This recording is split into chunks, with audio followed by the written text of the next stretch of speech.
Muy buenas tardes a todos y cada uno de vosotros y aquellos que nos ven por internet.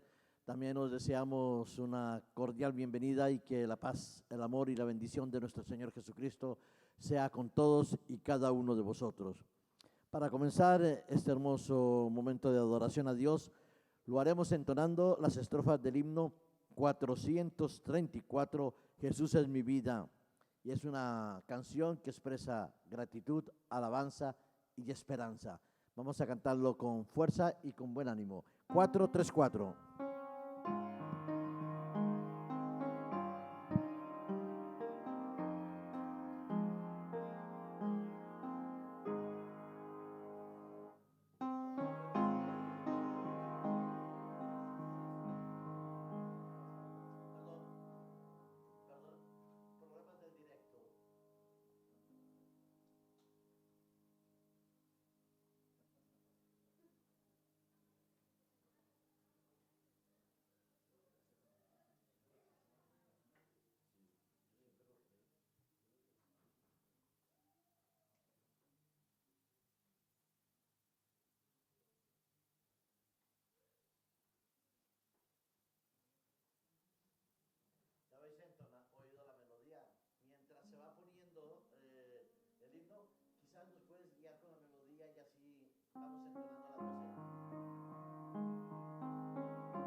Así es, querido Jesús.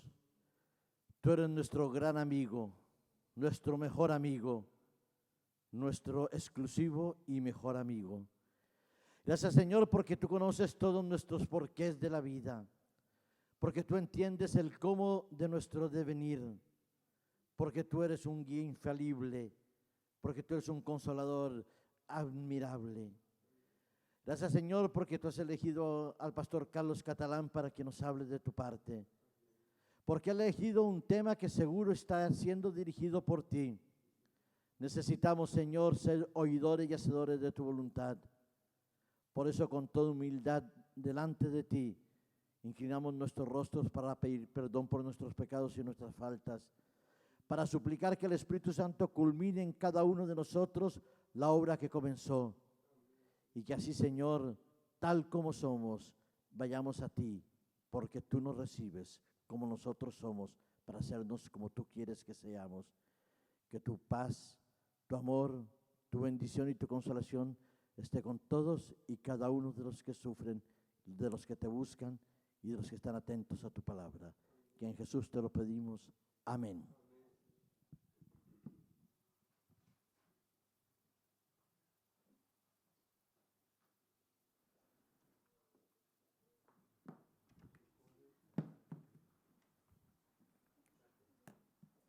Feliz sábado a todos, buenas noches. Vale. Ahí vamos. Muy bien, ahora veremos la primera diapositiva. Vamos a dar un poco de respiro a la megafonía, que no son pulpos, solo tienen dos manos. Muy bien, muchas gracias. Bueno, los veteranos tienen que saber esto seguro. Seguro. Los más jóvenes no lo sé.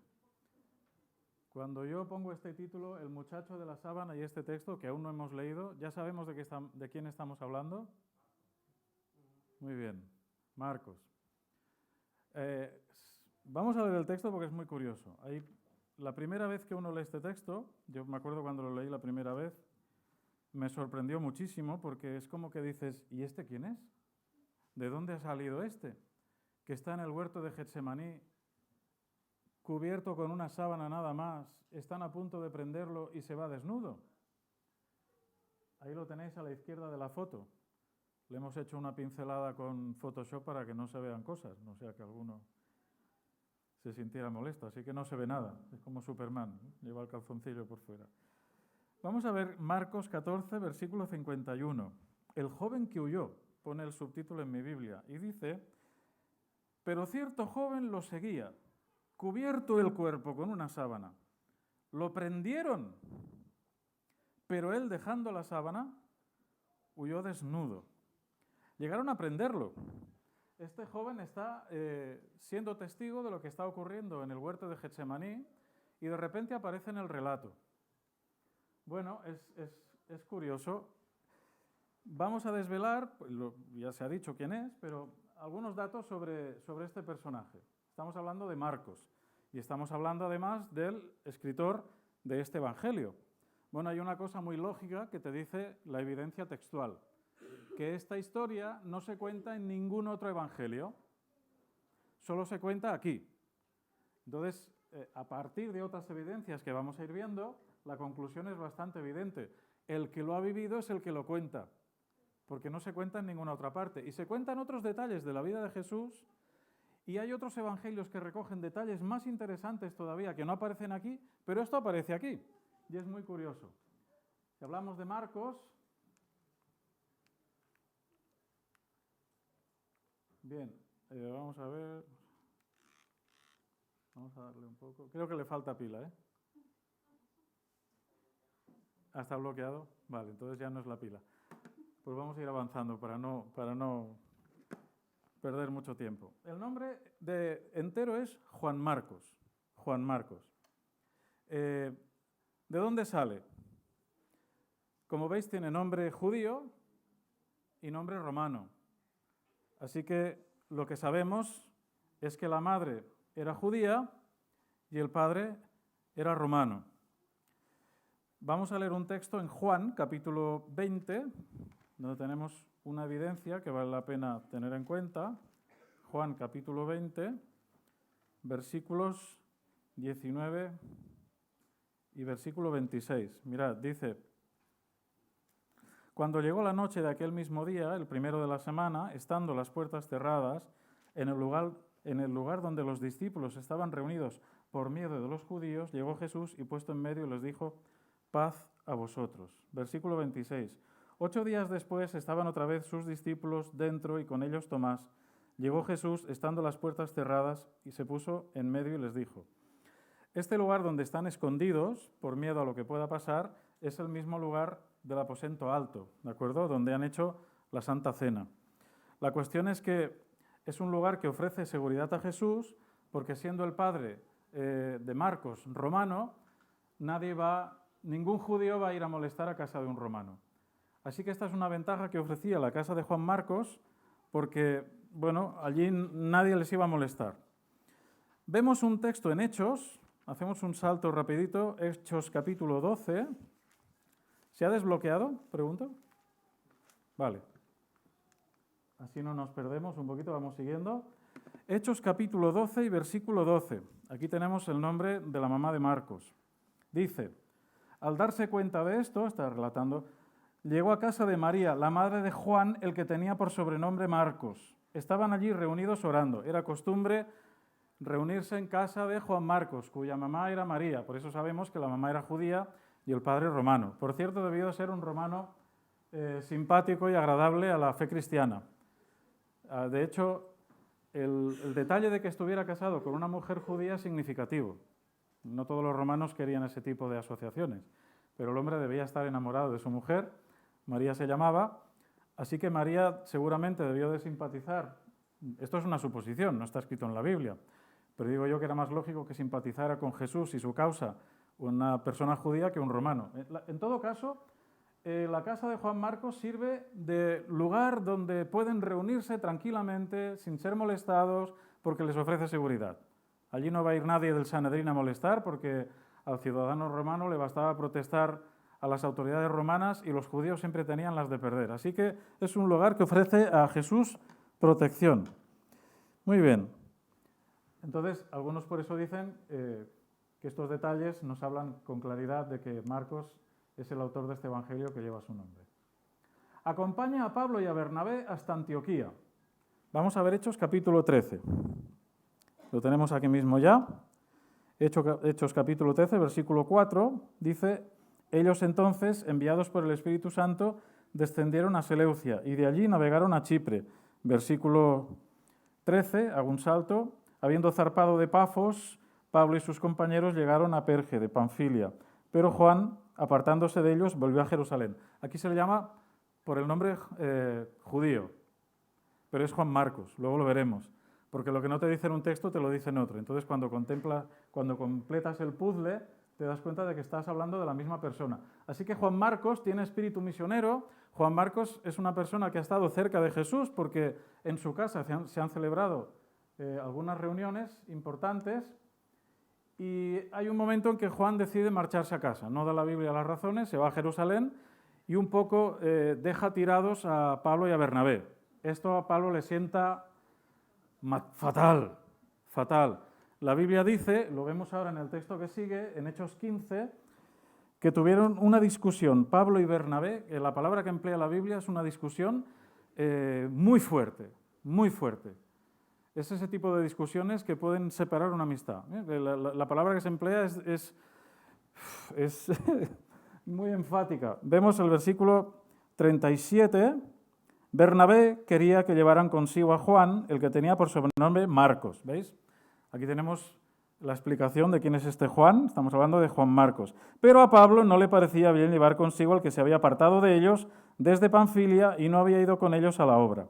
Hubo tal desacuerdo entre ambos que se separaron el uno del otro. Bernabé, tomando a Marcos, navegó a Chipre, y Pablo, escogiendo a Silas, salió encomendado por los hermanos a la gracia del Señor y pasó por Siria y Cilicia, animando a las iglesias. Así que, pues no siempre entre los siervos del Señor las relaciones son las mejores.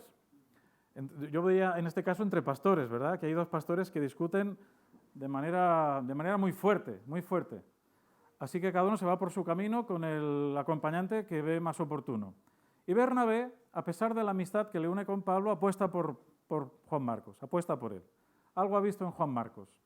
Bueno, esto nos habla también del carácter intransigente de Pablo. Quiero decir que el Pablo que nosotros conocemos después de haberse convertido al Señor es un Pablo en proceso, como todos los creyentes. Nadie es perfecto en 2 días. Y Pablo era de ideas fijas, ¿vale? Pablo era de carácter, era de los que te decían, tú me la haces una vez, no me la haces 2. Así que el tema del perdón tuvo que trajinarlo bien en su mente para llegar a comprenderlo. Yo creo que el Señor le dio también una buena lección a lo largo de su vida cuando él mismo se dio cuenta que habiendo sido Saulo y perseguidor de la Iglesia, la propia Iglesia tardó muchísimos años en confiar en él. Lo hemos estado viendo en escuelas sabáticas recientes, ¿de acuerdo? Tardó muchísimos años. De hecho, Pablo se pasa la vida vindicando su ministerio recibido de Jesús porque todavía a estas alturas hay gente que lo pone en duda. Así que Pablo ha tenido tiempo a aprender lo que significa el perdón. Pero con Juan Marcos ha sido inmisericordia. No, a este no me lo llevo. Hombre, ¿cómo que no? ¿Que no me lo llevo? Que te lo llevas tú si quieres. Bueno, yo menos mal que la Biblia no recoge los contenidos de algunas discusiones, porque esto fue fuertecillo, ¿eh? Bueno, mira, las debilidades de cada persona las puede aprovechar el Señor para hacer un bien, porque Juan Marcos llegó a crecer mucho y llegó a ser un siervo muy útil para el Señor. Dice el comentario bíblico, Juan Marcos no aparece otra vez en el relato bíblico hasta que Pablo lo menciona en su carta a la iglesia de Colosas y en su carta a Filemón, escritas durante su primer encarcelamiento en Roma. En ellas lo llama su compañero de prisiones y colaborador. ¿Veis la cita? Colosenses 4:10, Filemón 24. Lo menciona otra vez, 3:24. Lo menciona otra vez durante su segundo encarcelamiento. Escribiendo a Timoteo, el apóstol dice, toma a Marcos y tráele contigo, porque me es útil para el ministerio. Marcos, que ha llegado a compartir prisión, que ha demostrado ser un joven por el que valía la pena apostar, que se ha redimido de su fallo, lo que nos dice a los adultos que a los jóvenes hay que disculparles más que a los mayores. Si a alguien tenemos que exigir es a los mayores, porque se nos supone más madurez que a los jóvenes, sí o sí. Claro, es más fácil pasarle a un joven un error, pero hay que darle una oportunidad. Juan Marcos se redime y demuestra de sobra que ha sido capaz de estar a la altura de las circunstancias. Y el mismo Pablo, un hombre que ha aprendido también, además de lo que significa el perdón, la humildad, reconoce en Juan Marcos un colaborador de primera categoría. Y eso es extraordinario. Me encanta esta historia. Estas palabras muestran, dice el comentario, que se había vindicado ante Pablo y que había demostrado ser un digno ministro del Evangelio. Me parece genial esta historia. El chico que huyó desnudo del huerto de Getsemaní, del que se dice también que el propietario era el papá. Es decir, que el aposento alto pertenecía al padre de Juan Marcos y también el huerto de Getsemaní, lugar al que Jesús se retiraba a orar con seguridad, con tranquilidad, porque sabía que allí no iba a ser molestado. Claro, tenemos la noche de la traición y cuando la gente mala va por todas ya le da igual de quién sea el lugar. Bien, aquí está la cita de Filemón, que arriba no está completa, es 3:24. Dice más el comentario bíblico. De acuerdo con una tradición, a Juan Marcos se lo envió más tarde a Egipto, donde fundó la iglesia de Alejandría, de la cual fue su anciano dirigente, y sufrió el martirio en ese país durante las persecuciones de Nerón. La tradición también indica que en su evangelio sirvió como intérprete de Pedro. Por eso dicen que el evangelio de Marcos fue de los primeros en ser escritos, porque es como un resumen de la historia de Cristo a grosso modo, y que los otros evangelios fueron una ampliación de la primera historia escrita por Marcos, y que en realidad el evangelio de Marcos es el evangelio de Pedro, porque hay muchos detalles en el evangelio de Marcos que tienen que ver directamente con Pedro, y que no se recogen con esa fuerza en otros evangelios. Muy interesante. Esto, como veis, el comentario bíblico adventista recoge tradiciones históricas, y la cuestión de la historia siempre es complicada, está el tema de lo que ocurrió de verdad, está la historiografía, de cómo se interpreta la historia, los detalles, hay suficientes referencias para pensar que Marcos fundó esa iglesia y que sufrió también martirio. Sigue diciendo la cita, Papías de Hierápolis, escribiendo en el 140 después de Cristo, registró una tradición de Juan el Presbítero de que Marcos, intérprete de Pedro, escribía totalmente con diligencia cuantas cosas se encomendaba a la memoria, pero sin embargo no exponía ordenadamente los dichos y hechos del Señor. Efectivamente, hay otros evangelios más cronológicos. El Evangelio de Marcos, por la narrativa que tiene, se demuestra un evangelio que se va escribiendo conforme uno se acuerda de ciertos detalles. Y es muy interesante. Por eso piensan que es el primer evangelio escrito. Y aquí termina la cita, pues él nunca había oído ni seguido al Señor. Es verdad, la primera vez que aparece Juan Marcos en la historia es en el huerto de Getsemaní. Y claro, él se entera de muchas cosas porque Jesús está reunido allí con los apóstoles, pero ha sido testigo de excepción de la Santa Cena y demás cosas. Dice, sino que había vivido después con Pedro, el cual predicaba el Evangelio para utilidad de los oyentes. Por eso el Evangelio de Marcos es tan práctico. No para tejer una historia de los discursos del Señor. Por ese motivo, en nada faltó Marcos, que escribió algunas cosas tal como las sacaba de la memoria, porque una sola cosa deseaba, a saber, no omitir nada de lo que había oído ni agregar a ello ninguna falsedad. Bueno, este es un poco el resumen a grosso modo de lo que pasa con Marcos. Después de trabajar con Bernabé en Chipre, de regreso pasa un tiempo con Pedro en Roma, trabajando de nuevo con Pablo. Me parece una historia muy bonita. Y ahora vemos algunos detalles sobre la cuestión de lo que he llamado el fantasma del huerto, ¿no? Que es un poco una broma. Porque en aquella época también creían en fantasmas. Cuando viene Jesús andando sobre el agua, lo primero que piensan los apóstoles es que viene un fantasma. O sea, que tuvo que explicarles Jesús unas cuantas cosas. Que el tema de los fantasmas ya existía incluso en el pueblo de Israel, porque habían perdido un poco el norte en algunos temas. Marcos 14:51 es el texto que hemos leído. Se emplea la palabra nianiscos, que la vamos a olvidar, da igual, pero está puesta pues, por la referencia. Significa joven de menos de 40 años. No quiere decir que los tuviera, sino que se aplicaba esta palabra a todos los que tenían menos de 40. Claro, casi todos los autores coinciden en que tenía bastantes menos que 40, porque no cualquiera se va desde su casa hasta el huerto de Getsemaní, porque por cerca que estuviera, con una sábana solo. Estas cosas sí que son más propias de los jóvenes, ¿verdad? Ya cuando tienes 57 como yo, pues como que no te subes ni al Dragon Khan, pero igual con 18 años, pues todavía recuerdo haber hecho algunas cosas interesantes que ahora ya no, pues como el Quijote, ¿no? En un lugar de la Mancha, de cuyo nombre no me quiero acordar. Entonces, la palabra también se traduce como hijito, de hecho, el mismo Pablo la emplea con él, se refiere a la juventud. Decíamos, la evidencia textual, solo él relata este episodio, muy interesante que aparezca justo allí. Y la verdad es que si no sabes nada de Marcos, de repente lees esto en la Biblia y dices, ¿y esta historia que viene aquí? ¿Por qué está aquí contada? Bueno, ahora sabemos por qué. Su familia sigue a Jesús, y yo digo, por lo menos su madre, aunque el padre muestra ser buena persona, porque está cediendo unos espacios de su casa a Jesús y a sus discípulos. Pero si nos ponemos en la piel de Marcos, claro, es el aposento alto, ¿no? Es la parte alta de la casa. No todas las casas en aquella época tienen lo que nosotros tenemos, ¿no? Cerradura, puerta de grosor. A veces una simple cortina separa una estancia de otra. Bueno, era una casa de un romano, pero no siempre hace falta una puerta que cierre. De hecho, nosotros hemos vivido Perdonad la broma entre Ala y yo, pero es que hay personas en la iglesia que a veces tienen dificultades para cerrar algunas estancias de su casa porque les faltan las puertas.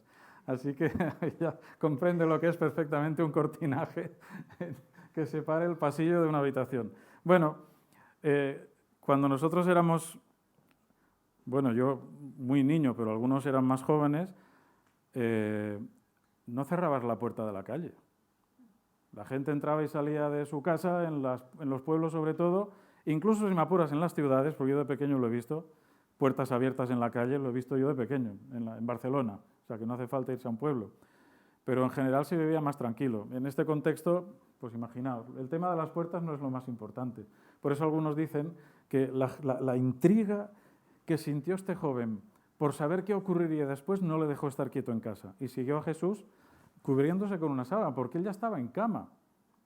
Que los pijamas los compramos hoy en el Carrefour o donde os parezca bien, pero tampoco es que se estilara. El chaval pues dormía desnudo y estuvo escuchando lo que sucedía por allí, le generó curiosidad, estuvo estuvo escuchando la Santa Cena, ¿sabes lo que pasó? Yo me lo imagino, además de escuchar, mirando por algún rinconcito, porque el que se conoce la casa y además la iluminación en aquellas épocas no es la de ahora, que nos vemos venir a 20 metros, ¿no? En casa pues era todo más tenue, era otro tipo de iluminación, más titilante, más de aceite en las... Entonces es fácil para Marcos espiar a ver qué está pasando ahí, ¿no? Y le genera una curiosidad tremenda y está viendo y escuchando cosas que van a marcar su vida para siempre. Y sigue a Jesús hasta el huerto. Marcos ha visto a Jesús orar en soledad, sudar gotas de sangre. Yo no sé, este chaval, qué debe haber sentido, pero ha sido tan fuerte que Juan Marcos luego es capaz de decidir que quiere seguir a Jesús y ser misionero. A pesar de un primer fallo, ¿de acuerdo? Todos hemos visto un poquito esto. Pero sigue a Jesús hasta el huerto, porque es propiedad de su padre, se siente seguro también allí. Y es testigo de todo lo que ocurre. Y ve llegar aquella gente y Marcos no entiende tampoco seguramente lo que está pasando.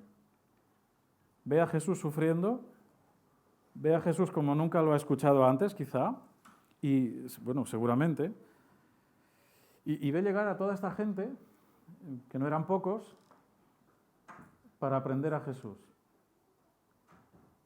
Descubre al traidor, porque él ha escuchado también en el aposento aquello de lo que has de hacer, hazlo pronto, y uno de vosotros me traicionará.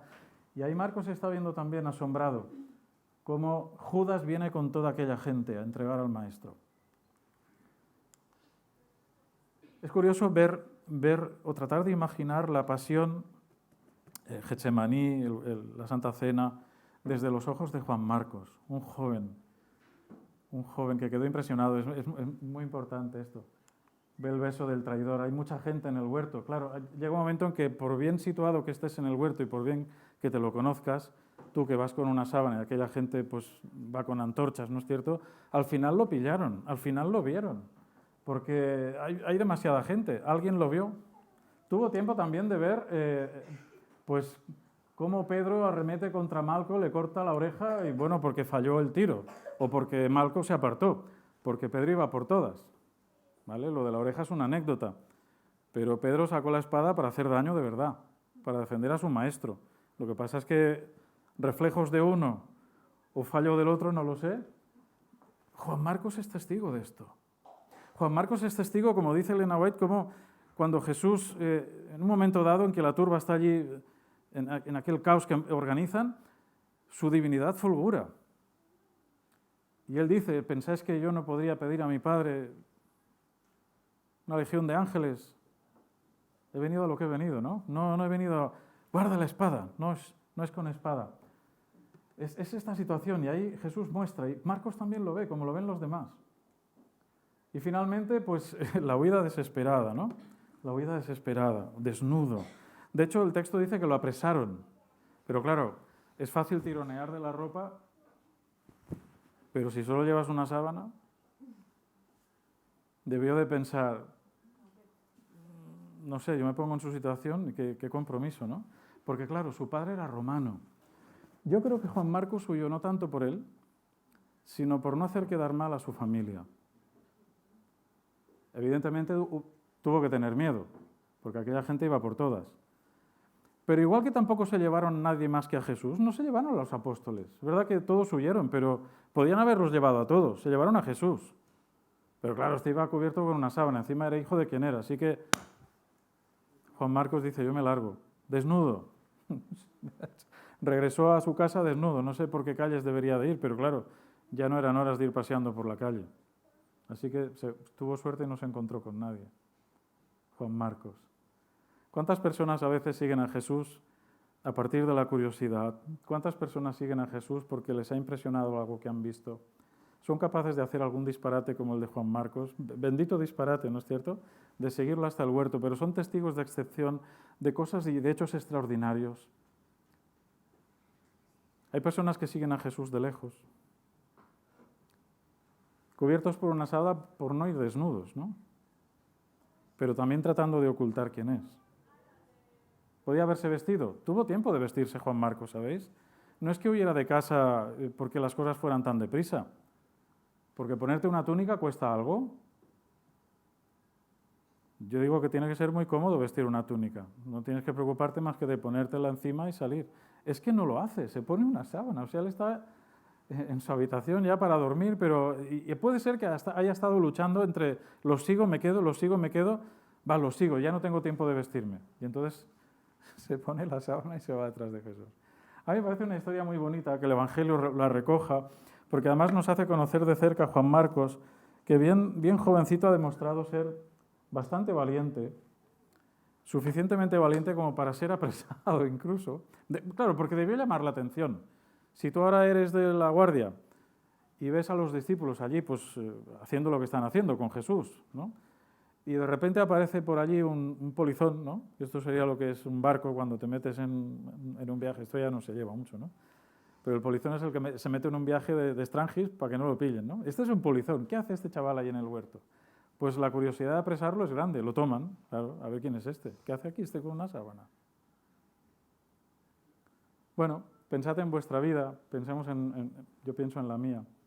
¿Cuántas veces me han agarrado por la sábana y me he ido desnudo? Pero Juan Marcos podía haberse quedado y haber plantado cara, no sé, me quedo. ¿Y tú quién eres? Pues Juan Marcos. Mi padre es romano, cuidadito conmigo. Pero era jovencito, no se le puede pedir más. Yo creo que a los jóvenes hay que disculparles alguna vez algún pequeño fallo, ¿no? Pero yo me quedo con lo positivo. Siguió a Jesús hasta el huerto, quedó impresionado por lo que vio, por lo que escuchó, y luego decidió que valía la pena seguir hasta Jesús. Bueno, la tradición recoge, como hemos visto antes, que fue mártir también en tiempos de Nerón. Es verdad que defraudó a Pablo, pero al inicio, luego Pablo lo considera un colaborador imprescindible. ¡Wow! ¡Qué privilegio!, ¿no? Que nosotros pudiéramos ser considerados así también por el Señor, un colaborador imprescindible. Juan Marcos llegó a serlo. La vida de Juan Marcos, la historia de Juan Marcos es una historia que nos habla de procesos madurativos, de tiempo. Todos necesitamos tiempo y todos vamos madurando poco a poco. No se alcanza la perfección en 2 días y moriremos sin haberla alcanzado, pero seguimos en el camino, que de eso es de lo que se trata. A mí me gustaría seguir el ejemplo de Juan Marcos, capaz de seguir a Jesús aun sin ropa, solo con una sábana. Alguna vez huiremos también, no siempre tendremos el valor de quedarnos, pero luego demostraremos que amamos a Jesús. Todos tenemos esos picos de valor y esos momentos de cobardía. Pero que el Señor nos bendiga para que podamos tomar de la experiencia de Juan Marcos una reflexión que nos aliente y que nos ayude a seguir adelante en nuestra vida diaria. Nosotros, los ancianos, hemos decidido que este es el mes de Marcos. Estamos hablando en nuestros sermones, en nuestras reuniones de viernes, de los evangelios. Hemos hablado de Mateo. Y en la semana de oración, correcto, muy bien. Gracias, Laurentio. En la semana de oración, mini semana de oración que vamos a hacer, más avanzado el mes, casi al final ya, vamos a hablar del Evangelio de Marcos. Creo que era una buena ocasión para hablar de Marcos un poquito, del autor, de un chaval joven que llegó a ser el secretario de Pedro, que recogió el relato de Pedro de lo que le iba contando y luego lo contó. Fue el primero más atrevido que se dedicó a escribir algo sobre Jesús y que rompió la tradición oral para dejarlo por escrito. Que el Señor nos bendiga, hermanos. Podamos seguir disfrutando de Marcos y de todo lo que Él nos transmite de Jesús. Amén.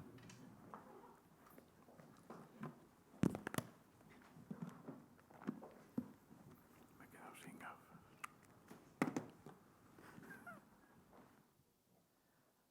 Muchas gracias, Carlos, por habernos recordado la historia de Juan Marcos, del evangelista Marcos, y de saber que cada uno de nosotros somos seguidores de Cristo y vamos a Jesús tal como somos, sin nada, absolutamente sin nada que cubrirnos. Y no me refiero a la ropa física, lo entendéis bien, en el fondo de nuestro corazón. Vamos a terminar este hermoso culto entonando las estrofas del himno 416. Oh, tenga yo la ardiente fe, que ante enemigos 1000 no temblará ni aun cuando estés. Vamos, himno número 416.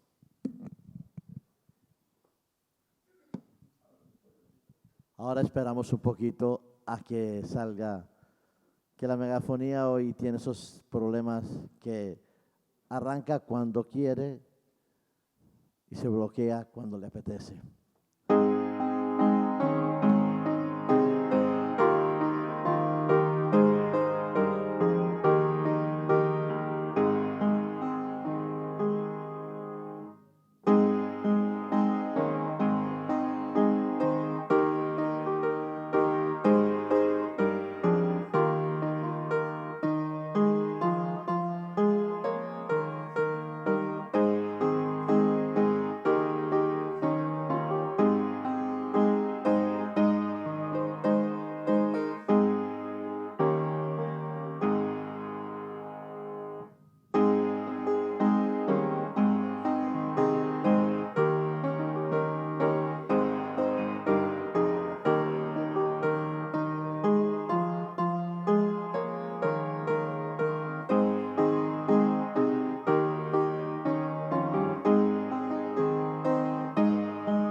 damos muchas gracias por el Evangelio de Marcos.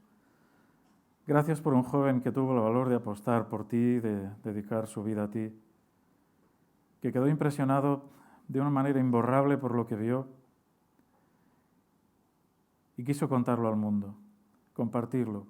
Señor, que nosotros también podamos acudir a ti como Él, sin miedo ninguno. No podemos aportar nada, Señor, a la salvación, solo venir a ti y que tú nos uses, según tu voluntad, para que podamos llevar paz, amor y bienestar a otros. Guíanos, Señor, para que esto sea una realidad en nuestras vidas. Danos un feliz sábado. Queremos disfrutar de cada una de tus bendiciones. En el nombre de Jesús. Amén. Un feliz sábado a todos. Eso es.